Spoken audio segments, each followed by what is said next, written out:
my channel. If you're new to my channel, my name is Kelsey. I am a graphic and brand designer. I create all kinds of videos around graphic design, day in my lives, behind the scenes at my job, and a lot of interior design as well because I like to fluctuate between the two. Today I have a really fun video planned, which is the start of a series for me. I'm going to be covering different brand projects that I've completed and giving you a full inside scoop on what they look like. This will help you in creating your own logo, your own brand, and everything in between. This is great if you are starting your own business or if you are also looking to become a graphic designer. This could be helpful for you as well. I will link all the chapters down below so you can jump through to what you find to be the most appropriate, but this is going to be a step-by-step process of how I created this wellness community brand, and just to give you a glimpse on how these aspects build upon each other when I'm working through my process. I have my laptop here that has a review of my style guide that I'll be jumping through today, and I will of course add as much as I can throughout the video as well so you can see the true style guide, the true brand that was developed and is actually used by my client today. As always, if you are new to my channel, I'd love it if you stuck around. Please consider subscribing down below. I make lots of videos like this one. There will be more coming as well in this series, and I would just love to have you here. So thanks for watching, and let's go ahead and jump into the first section.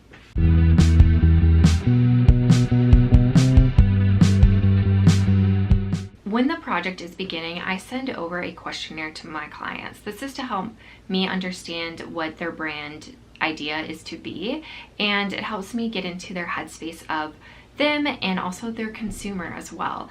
In this brand questionnaire, I'm asking all kinds of things like your target audience, who you would like that to be, how you will connect with them and attract them, how you will just perceive them if they are a certain demographic, what that looks like, who they are, nailing that exact persona down. If you need help with this, I do have in-depth videos on all these steps along the way, so I'd recommend checking out those as well. Within that questionnaire, we also talk about goals for the business. We talk about the meaning behind their name. We talk about the emotions they want to evoke with their branding, colors they like, competitors that I should reference and take into account. Lots and lots of questions that help me understand the brand positioning and strategy for the business, and helps me again get into the headspace of the consumer and client to be.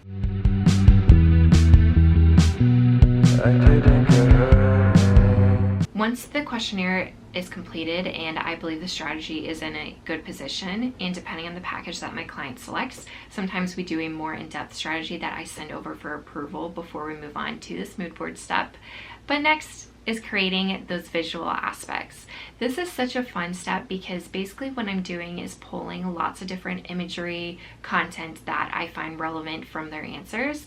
The goal with this is to create a mood board that will have that emotion that they want evoked from their branding. So within this one, I created a couple different options, and in the first one, we just work on the first round. We just work on getting an idea of that direction we want to go in. So I'm thinking about the different emotions they want to have within it. Again, that's shown on the persona that I am pulling as their imagery. I'm pulling a lot of textures and elements that I can find relevant within their branding, and I'm just constantly thinking about those words that they want to evoke. For this one, for the wellness and community brand, the brand is Relevant Cooperative. That's the name of it. Basically within this one, we landed on these 9 different squares, and overall there's an aspect of typography in it. There is the pottery element that has the rough and softness around the edges that also make it feel very organic. We have the individual that is relaxing and practicing yoga, which is obviously a connection to wellness as well, and you can tell that's relaxation. We have another individual practicing yoga. We have a couple of greenery aspects and more of a organic meets monochrome aspect in that imagery. Then we have a graphic component that could be referenced for their icon. We have some tree imagery as well because it is a community space. We have some books as well, because there will be a lot of educational components to this and a gathering of books. So a lot of individuals that will be coming together as one. And then lastly, a texture component as well, that is that rough meets soft side of things as well. For this individual, we have landed on the words authentic, pure, gentle, and creative as their pillars. I will select 4 to help me lead the project throughout the way, and that will just be mirrored in the mood board as well.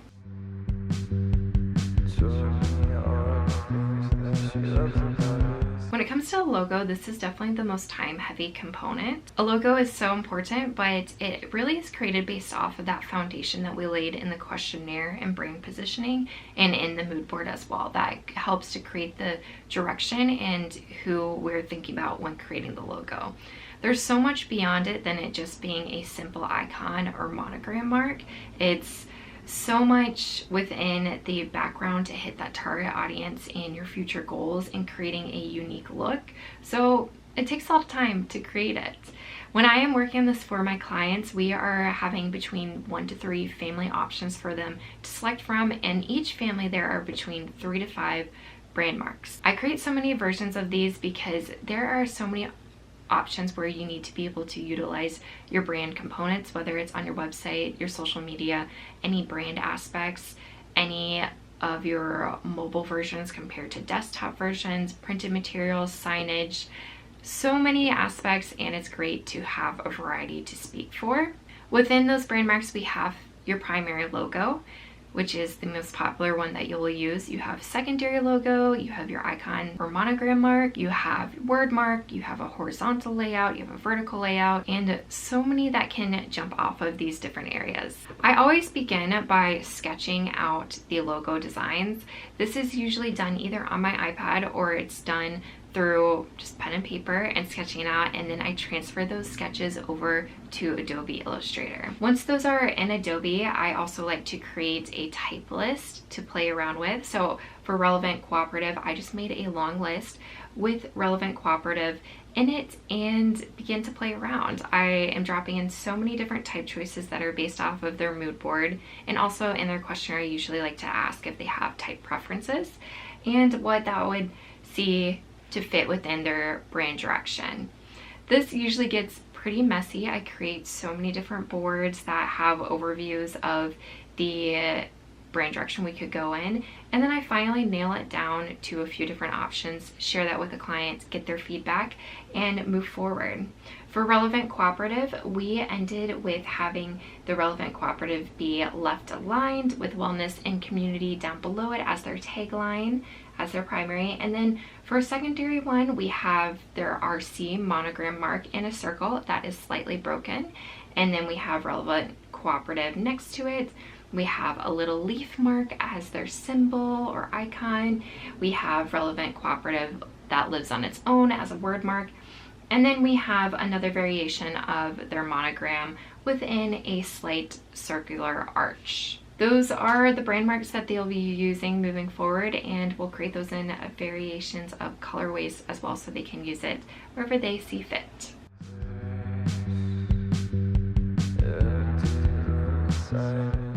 When we've created the brand marks, we do that in grayscale or black and white because it's important that you can utilize that logo when there would be a no color setting. It also is because color adds so much emotion to your branding, and it's nice to be able to look at that without feeling the overwhelming view of color on top of it. When I'm looking at doing color, we're doing a set that is your primary color selections and your secondary. That's the same with your typography. It's going to be primary and your secondary. Within this color palette, I'm pulling from the mood board. So for Relevant Cooperative, we're looking at a lot of neutral and muted tones.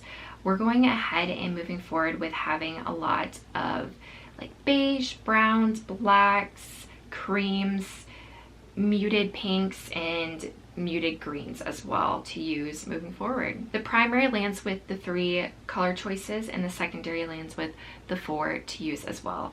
We are constantly practicing how these could layer on top of each other. So before I am finalizing it for the client, I'm making sure that they can be used appropriately and that you don't have a bunch of light colors that would be laying on top of each other, that we have that mix of the dark with light and ones that are compatible. A lot of times I am using Adobe's color wheel to find compatible colors as well. If there's one that I pull from the mood board that I really like, I'm looking to see what other ones would pair nicely with it. Overall, color is so fun to introduce to your brand, and it really helps to bring it to life. When it comes to the typography, again, as I mentioned, we're doing the primary and secondary variations of it. So I like to have one that would be considered as your headline. You'd have a subheader and one for your copy paragraphs. For this brand, we landed with Ephra as the regular. We had Holcomb Thin as the secondary title. We had the main copy of Utopia, and then we also added a secondary copy as well, which was Holcomb. Those are great for them to use. It's a mix of having more bold serifs and lighter sans serifs as well to pair with the overall brand.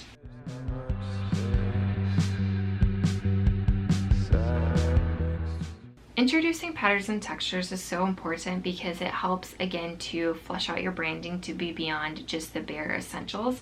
I like to include this in my brand packages because it's something that they can use throughout their website. You can pull apart these elements to use them on their own, or you can introduce the patterns as breaking material on website components. It could be backgrounds on social templates. It could be used throughout just so many brand material aspects. For this one, again, created in a similar sense of where I am sketching it out, usually on my iPad, and then bringing it into Adobe Illustrator to create a pattern that repeats. I like to leave my client with it so that they can constantly build it off so the pattern can be seamless and endless to use. A lot of times we do use the brand marks as well to create a repeating pattern, but here we have 5 that we landed on for Relevant Cooperative. We have some that play along with those oval and arch shapes that fit together, again giving that sense of community of a lot of different individual pieces coming together as one. We have that icon mark of the little stem and leaf repeating. We have a texturized grainy components that they can just use throughout their brand material. Then we have another variation of a trio leaf component. And lastly, we have an endless seam of lines that connect, sort of like a map. And this is so it's having that, again, everlasting connection and building upon community. As you may have noticed, community was a big feature within this because that is the sense of the brand for this wellness group.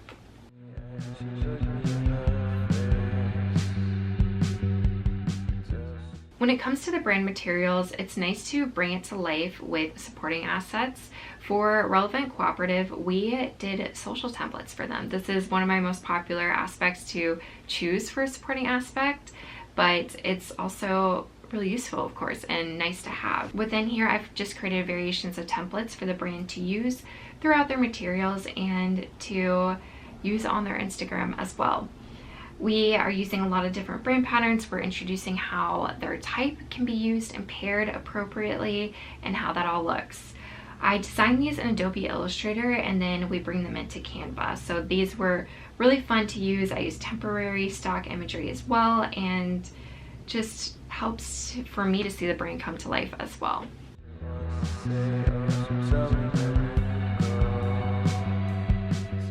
This last section just really wraps up the whole style guide. It talks to the values and characters of the brand.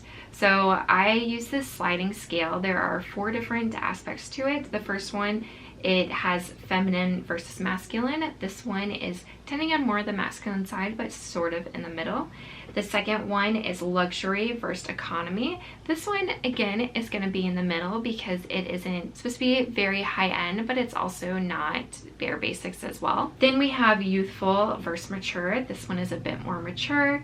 Lastly, it's playful versus sophisticated, and this one is leaning more towards that playful side. Having this reference for the brand characteristics is nice for the client to be able to use it and just think through it as they're creating their materials, and to remind them again that this is a part of their foundation from their strategy and for the brand to be used moving forward. That is an overview of the complete style guide for Relevant Cooperative, a complete look at their brand, complete look at their logo, and overall just a look into how I created this brand material. This is a very common practice for me when I'm going through my clients, and I hope it helped you today. If you have any questions, feel free to comment down below, or you can shoot me a message on Instagram. I'm always so happy to help and answer as much as I can.